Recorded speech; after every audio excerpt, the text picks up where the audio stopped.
So, what does your music taste really say about you? I mean, beyond just your favorite bands, what story does it actually tell?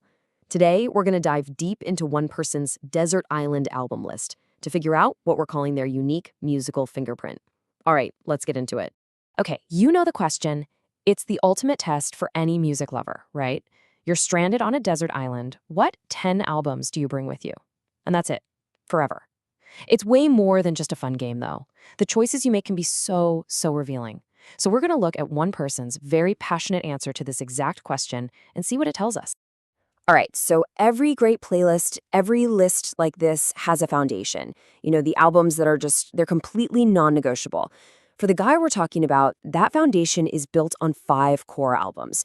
These are the absolute essentials, the bedrock of his musical taste. So first up in this core 5, it's an absolute classic. The Beatles, Rubber Soul. Now, this isn't a huge shocker, right? It's a foundational album for literally millions of people. It tells us right away that this guy values amazing songwriting, great melody. It kind of sets a clear baseline for the whole list. Okay, now for the second pick. And this is where things start to get really interesting. We just jump, like, immediately from the classic 60s rock sound to the electronic pulse of the 80s with New Order's substance. I mean, talk about a different texture. You've got synth pop, post-punk. It just shows that this foundation has some serious range right out of the gate. And just when you think you've got a pattern figured out, bam! The third pick just completely shatters it. It's Slipknot, their self-titled debut. I mean, this is a massive leap. We went from classic rock to synth pop, and now to the raw, intense, aggressive force of a 9-person metal band. Yeah, this is not a casual choice. This is a statement. And you just have to hear the passion behind this pick. This isn't just an album he likes. For him, this is almost a religious experience. The quote really says it all. He sees this band as the absolute pinnacle of genius. This is a core part of who he is, musically. So after that intense detour into metal, we swing back into the world of classic rock with another absolute titan, Pink Floyd, The Wall. And this adds a whole new layer to the foundation, right? We're talking conceptual, progressive rock. This is an album that demands you listen to it from front to back, the whole thing, to get this one epic story. And the final piece of this core 5 puzzle is Queensryche's Operation Mindcrime. Okay, and this is where a key theme really clicks into place. Just like The Wall, it's a concept album, a full-on rock opera. But it's more than that. Having both of these albums in your top 5, that points to a deep love for not just storytelling, but for these grand, theatrical, kind of cynical stories set to music. So there you have it. That's the unshakable foundation. Okay, so if that core 5 is the foundation, then this next part, the outer ring, is where the real personality starts to come out. These are the picks that might change, you know? They're driven less by what's critically acclaimed and more by memory, nostalgia, and just pure, unapologetic personal taste.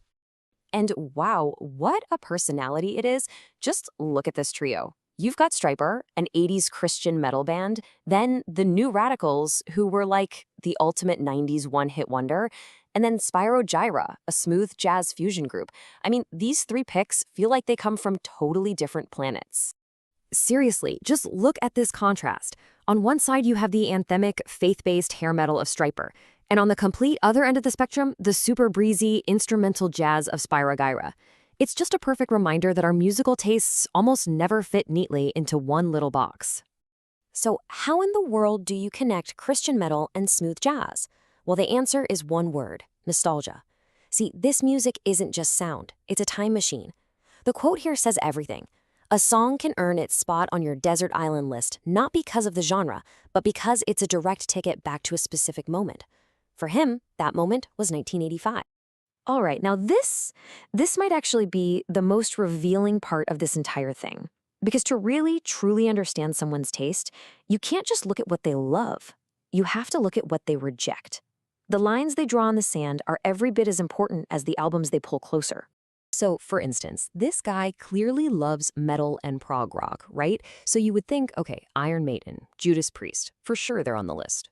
But nope, they're not. He respects them, sure, enough to put them in his top 30, but there's a hard line there. They just don't make the cut for the desert island. So that brings up a really obvious question then. What about the absolute godfathers of the whole genre? I mean, a band like Black Sabbath. That seems like a guaranteed pick, doesn't it?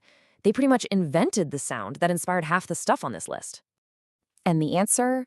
Well, it could not be more clear. That isn't just a no, it's an immediate, visceral, gut-level rejection. That is what a hard boundary sounds like. It just proves that, even inside a genre you love, taste can be intensely personal. And this brings us to this really fascinating little detail about being a fan, something we're calling the Dio Paradox. So check this out. He's seen Ronnie James Dio perform live 10 times. By any standard, that's a dedicated fan. And yet, Dio doesn't even crack his top 20 favorite artists. It's the perfect example of how you can absolutely love seeing someone live, but that doesn't automatically mean their albums make it into your personal Hall of Fame. So, after looking at the core albums, the nostalgia picks, and those really firm rejections, what's the big takeaway here? It's simple, really. A list of 10 albums is never, ever just a list. It's a map of a person's life. And that's what we mean by a musical fingerprint. It's that completely unique combination of your core influences, those personal nostalgia buttons, and the hard lines you draw in the sand. It's basically a living snapshot of who you are and where you've been, all told through music. So, we've just spent some time digging into one person's pretty complex musical DNA, which means now it's your turn. Think about it. What are your non-negotiable core albums? What's your weirdest nostalgic pick? And who's that iconic band that you would absolutely, under no circumstances, bring to a desert island? What does your musical fingerprint say about you?